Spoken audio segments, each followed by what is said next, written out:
안녕. 오늘은 시 관련해서 얘기를 좀 해보려고 합니다. 혹시 오늘 영상이 피곤해 보인다면? 정확합니다. 피곤해요.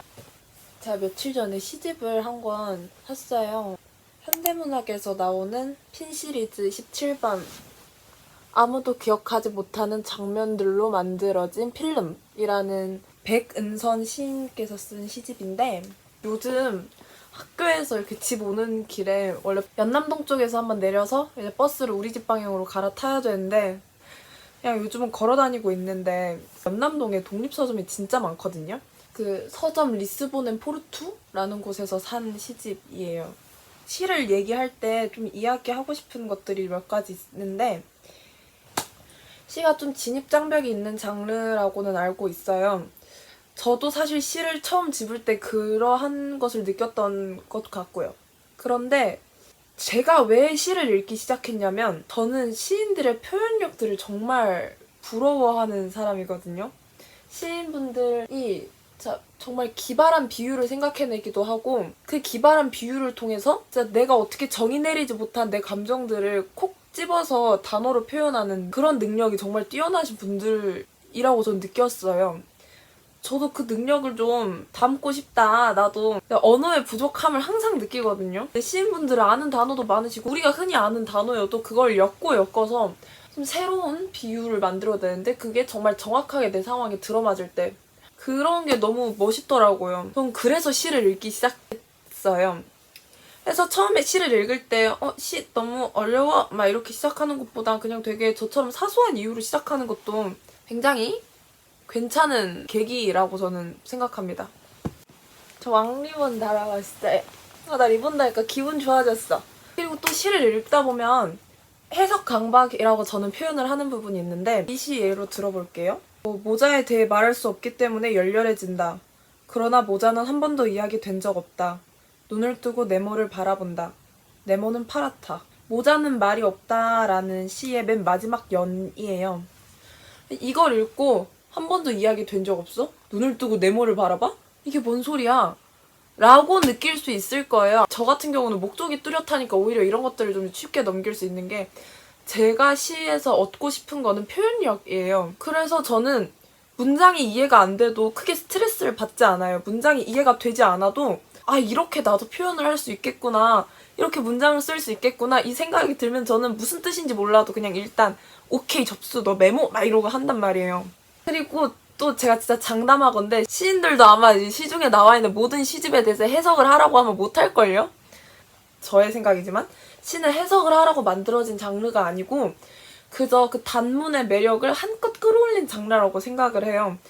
그 짧은 문장에서 얼마나, 물론 이제 서사시 같은 거는 기니까 뭐 비유와 함축의 정점을 찍는 장르라고 보면 될 것 같아요. 그러니 그냥 이렇게 비유를 했구나, 뭐 이렇게 뭐 표현을 했구나, 신기하다 하고 넘어가도 충분히 오케이 하거든요. 그리고 하나의 시 속에서 그 모든 거 다 이해 안 해도 되고, 거기에서 마음에 드는 구절 하나 있으면 그냥 그 구절 외워 다녀서 이제 가끔씩 막 인스타 스토리 같은 거 올릴 때 막 이렇게 살짝 하나 싹 쓰고 이러면 되는 거거든요.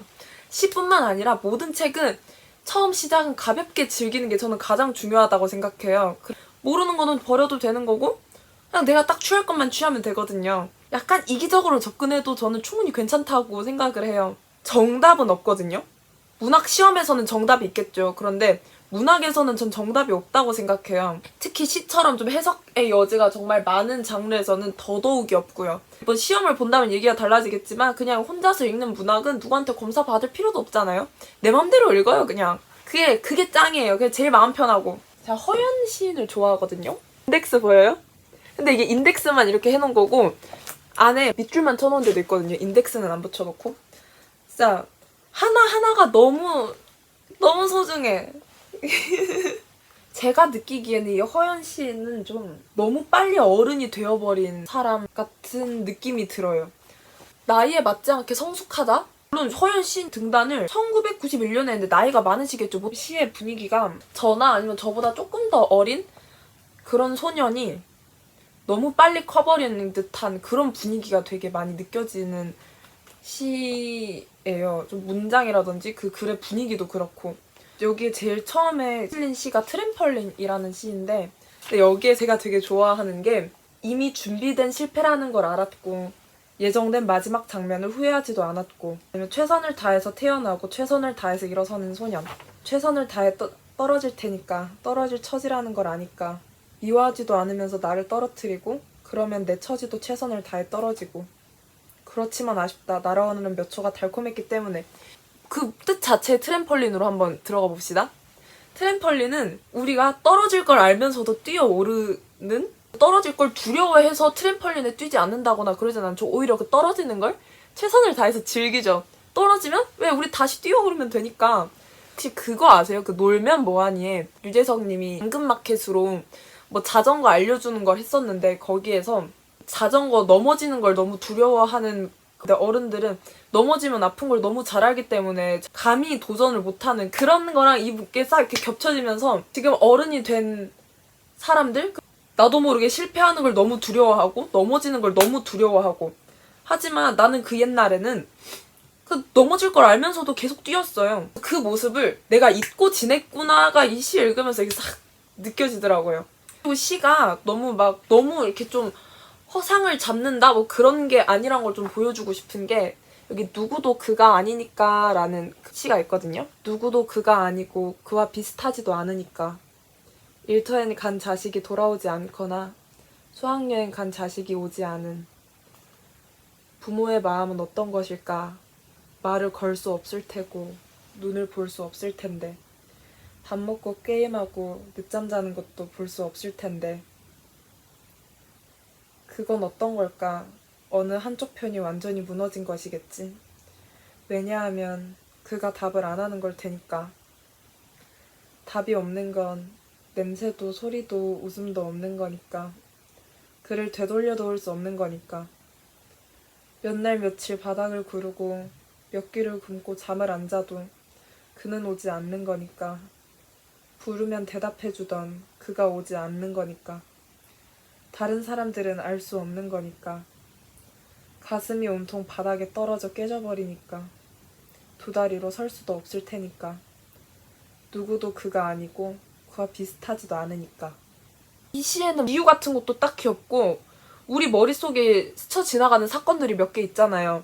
이렇게 좀 실제 우리가 있었던 사건들로 하고, 그리고 그 뒤에 문장들이 크게 어려운 문장들도 여기는 없어요. 그러니까 시가 약간 이런 거예요. 그 앞서 말했던 것처럼 내가 말하고자 했던 거를 뭐 트램펄린에 비유해서 새롭게 이야기를 할 수도 있는 거기도 하고, 지금 이 시처럼 직접 말을 하는 것보다 문학 작품으로서 보여주는 그런 걸로서도 이게 역할을 할 수 있겠죠? 허연 시인이 딱 그런 느낌이거든요. 약간 시니컬해. 감정에 너무 치우쳐지지 않았어요. 이 시들 보면. 에세이랑 시를 동시에 읽잖아요. 그러면 뭔가 그 둘 사이에 공유되는 것들이 조금씩 보여요. 같은 사람이니까 뭔가 이야기하고자 하는 것도 같고, 여기에 있는 어떤 모먼트가 이쪽으로 옮겨온 것 같은 느낌도 들고, 이쪽에 있는 어떤 모먼트가 여기에서 발생한 거구나 이런 것도 좀 보이거든요. 여기에 돌아오지 못한 배랑 흔적이라는 이 두 개 산문이 있는데, 이 산문은 짧으니까 읽어줄게요. 흔적을 포기하지 못하는 건 존재했던 것에 대한 그리움 때문이다. 그것이 존재했던 날들, 그것과 함께 흘러나왔던 이야기들, 그것과 함께 지켜본 사연들을 쉽게 잊을 수 없는 것이다.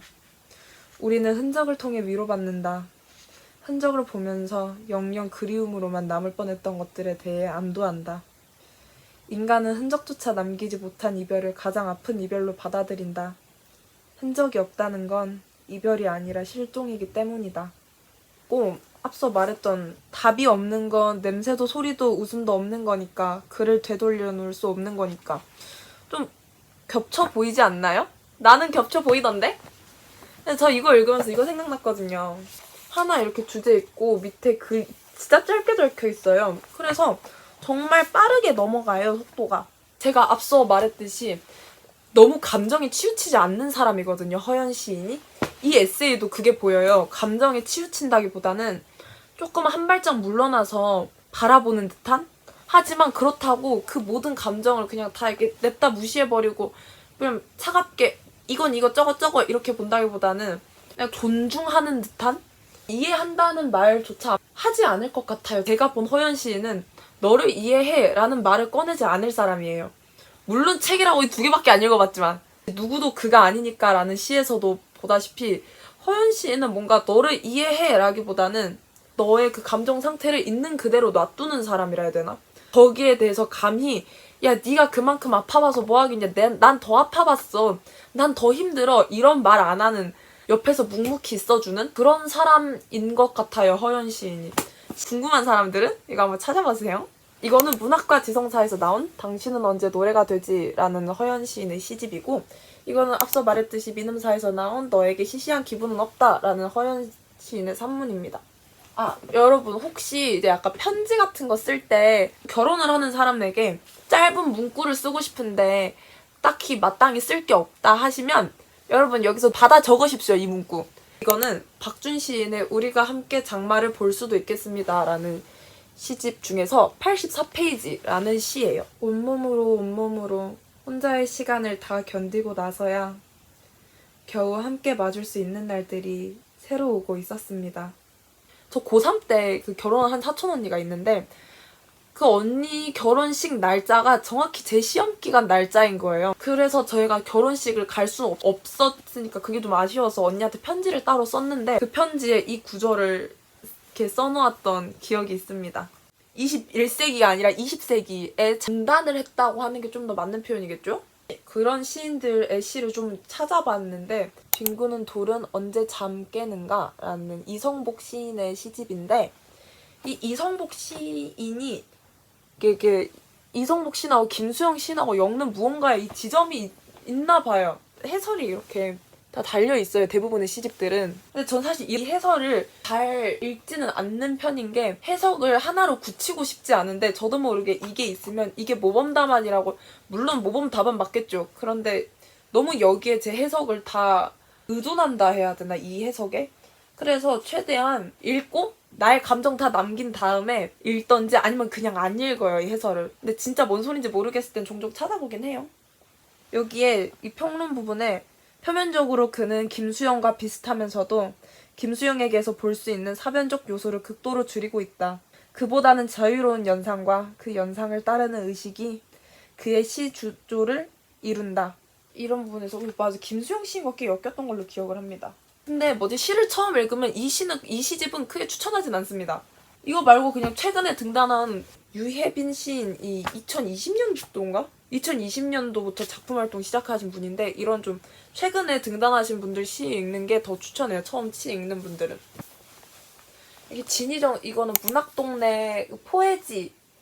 이거는 문학동네 포에지라고 해서 절판된 시집들을 다시 복간하는 그런 것들을 모아둔 시리즈라고 보면 될 것 같아요. 근데 여기 기획의 말이 이거 기획을 말 너무 잘 쓰셨어.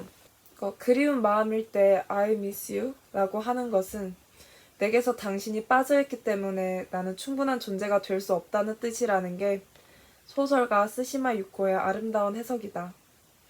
현재의 세계에는 틀림없이 결여가 있어서 우리는 언제나 무엇인가를 그리워한다. 한때 우리를 벅차게 했으나 이제는 읽을 수 없게 된 옛날의 시집을 되살리는 작업 또한 그 그리움의 일이다. 어떤 시집이 빠져있는 한 우리의 시는 충분해질 수 없다.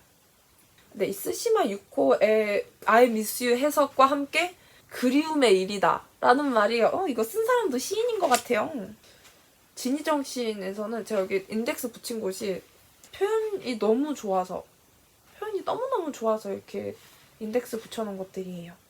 지금 이 시간의 이름은 무엇입니까? 라는 시인데 이렇게 생긴 시거든요. 그래서 산문시라고 하죠, 이런 거. 제가 한번 읽어보겠습니다, 앞쪽만. 흐르는 지금 이 시간의 이름은 무엇입니까? 꽃이라고 별이라고 그대라고 명명해도 좋을까요? 그대가 흘러갑니다. 꽃이 흘러갑니다. 흘러 별이 떠내려갑니다. 모두가 그대의 향기 질질 흘리며 흘러갑니다. 그대는 날 어디론가 막다른 곳까지 몰고 가는 듯합니다. 난 그대 안에서 그대로 불타오릅니다. 그대에 파묻혀 나는 그대가 타오르기에 불붙어버렸습니다. 지금 흘러가는 이때의 이름은 무엇입니까? 나는 누구의 허락도 없이 잎이라고 눈이라고 당신이라고 명명해봅니다. 지금 흐르고 있는 이 꽃, 별, 그대, 입, 눈, 풀씨. 허나 그러나 나도 세간 사람들처럼 당신을 시간이라 불러봅니다. 꽃이, 별이, 아니 시간이 흐릅니다. 나도 저만치 휩싸여 어디론가 떠내려갑니다. 근데 저는 여기에서 시간이 흐른다고 하지 않고 그대가 흘러가고 꽃이 흘러가고 흘러 별이 떠내려간다고 하는 게 너무 좋은 거예요. 그리고 그대 안에서 그대로 불타오릅니다. 같이 약간 말장난 같은데도 이거 너무 좋고 이 문장도. 그리고 지금 흘러가는 이때의 이름은 무엇입니까? 라고 하는데 난 누구의 허락도 없이 잎이라고 눈이라고 당신이라고 명명해봅니다. 하는 게 뭔가 지금 흘러가는 지금 이 시간 이때의 이름을 당신이라고 붙이는 것부터가 너무 문학적이야. 너무 낭만적이야. 근데 왜 시간을 당신이라고 했을까? 이거를 조금 고민을 해봤거든요. 여기 뒤에 약간 내가 고여있단 말이 나오거든요. 근데 나는 고여있는데 당신은 시간이니까 흘러갈 거고 당신이 나를 흐르게 하나? 진짜 시인 중에서 정말 유명한 시인이 최승자 시인 있잖아요. 최승자 시인의 한 게으른 시인 이야기라는 그 산문집인데 예전에 한번 출간했던 산문집이었거든요, 이게. 개정판을 2021년에 냈어요. 근데 이때 최승자 시인이 아마 제가 알기론 병상에 누워서 이 시인의 말을 썼던 걸로 기억을 하는데 이게 그 시인의 말이거든요. 이게 진짜 간지철철. 진짜 너무 멋있어. 오래 묵혀두었던 산문집을 출판하게 되었다. 오랜 세월이 지난 것 같다. 지나간 시간을 생각하자니 웃음이 쿡 난다. 웃을 일인가? 그만 쓰자. 끝. 이게 그 시인의 말이에요. 근데 이게 아까 더 대비되는 게 뭐냐면 원래의 시인의 말이 원래 이 한 페이지가 다 시인의 말이었거든요. 근데 이게 이렇게 줄어들었어. 이게 바로 시간의 힘이고 연륜의 힘인 거예요. 너무 멋있어. 뭔가 그 상황을 돌아보는 그런 모습들이라든지 사유하는 그러한 것들이 여기 다 담겨 있는데 그런 것들을 보면 나도 함께 생각을 하게 돼요. 제가 말하는 시인 표현력 너무 부러워했던 그런 것들도 여기에 가득 담겨 있어요. 그런 문장들이. 그래서 시를 읽기에는 조금 부담스러운데 그래도 나도 이 인간이 말하는 그 시인들의 표현력 너무 궁금하다 하면 이거 읽는 걸 추천드립니다. 이게 구성을 좀 보여주자면 여기에 이렇게 시 구절이 써있고 그 옆쪽에 구절에 대한 시인의 이야기라든지 코멘트들이 이렇게 써있거든요. 여기에서 제가 아까 보여준 이 부분도 되게 좋은 부분이고 백석에 흰 바람벽이 있어 라는 시 그 중에서 정말 가장 유명한 그 구절. 나는 이 세상에서 가난하고 외롭고 높고 쓸쓸하니 살아가도록 태어났다 라는 문장인데 그 옆에 시인이 썼던 그 문장 중에서 너를 모욕하는 세상을 벗어나 흰 바람벽 안으로 숨고 싶은 네 마음을 모르지 않아. 그러나 너를 모욕한 이들을 원망하기 전에 네가 세상을 모욕하지 않았는지는 돌아보렴. 스스로를 높이기 전에 네가 누군가를 너만큼 높인 적이 있는지 생각해보렴. 혹시 세상보다 먼저 네가 벽에 벽을 치지는 않았는지 한 번만 의심해보렴. 저도 삶을 살아가면서 정말 많은 방면에서 피드백을 하려고 노력을 해요. 성장하는 인간이 되고 싶어서. 근데 이런 삶의 태도는 정말 내가 의식을 해야 되는 것들이란 말이에요. 이렇게 한번 이야기해주니까 저도 또 제가 좋아하는 게 3월에 고백했는데 지금은 9월. 서사도 없이 시간은 흘러서 이름 붙이지 못한 구름들이 이리저리 흩어진다. 라는 김재현 시인의 공허의 근육이라는 시예요. 이 옆에 쓰인 그 문장이 있는데 이건 그냥 다 읽어줄게요. 옛날 이야기 해줄까? 별 볼 일 없는 인생이지만 내게도 이야기로 가득 찬 시간이 있었단다. 그 시절에 대해 말해주고 싶어. 첫눈엔 바른 사람, 그와 눈이 마주치고 손끝이 스치며 찌르르 전기가 오르는 순간, 그의 전화를 기다리던 아주 긴 오후, 그의 마지막 눈빛, 그때 내가 본 권태로운 초조에 대해 얘기하고 싶어. 그 뒤로 아주 많은 시간이 흘렀지만 내 이야기는 그것뿐이니 오래 걸리진 않을 거야. 작가님이 글을 워낙에 잘 쓰셔서 김성대 시인의 시집인 귀없는 토끼에 관한 소수의견이라는 시집이 있어요. 이 시집에 제가 보면 딱 한 군데 인덱스가 붙어있죠. 제가 이 부분을 진짜 정말 정말 정말 좋아하는 시구예요, 여기가. 출생의 비밀이라는 시가 있는데, 그래, 돌림노래처럼 다가오는 해피엔딩을 너는 이제 막 시작한 거란다. 모두가 다 아는 결말을 내일에나 궁금해하기 시작할 테지만. 누군가에게 응원하는 문장을 쓸 때도 이 문장을 정말 많이 썼던 것 같아요. 여기 인덱스 여러분 늘어났습니다. 어쩌면 오늘이 내 인생의 마지막 날이라는 시. 어쩌면 오늘이 내 인생의 마지막 날. 오른손을 들어 태양에게 인사한다. 하지만 잘 가라고 말하려고 인사한 건 아니었다. 아직 볼 수 있어서 좋다고 손짓했고 그게 다였다. 이런 태도 너무 좋지 않아요? 이별을 할 때 이 시인처럼 그래도 우리 지금 볼 수 있어서 다행이야. 지금 볼 수 있어서 너무 좋다. 막 이러는 거. 내 여태의 감정들을 청산하는 것보다는 그냥 그 현재를 조금이라도 더 즐기는 그런 모습이 이별을 하는 데에서는 좀 더 제가 좀 더 멋있다고 보는 것 같아요. 헉? 패소가 멋진 사람이네? 나한테 보니까. 저도 나중에 안녕을 해야 될 때가 온다면 다시 만나지 못한 시간들에 대해서 슬퍼하며 여태까지의 내 감정들을 청산하기보다는 지금 이 현재에 조금 더 충실한 그런 말을 좀 더 하고 싶어요. 그런 모습으로도 지내고 싶고. 그러면 뭔가 어른 된 거, 나 이런 말 하니까 좀 어른 된 것 같아. 근데 제가 좀 어른을 낭만화하는 경향이 조금 있긴 있어요. 다음에 또 만나요. 안녕.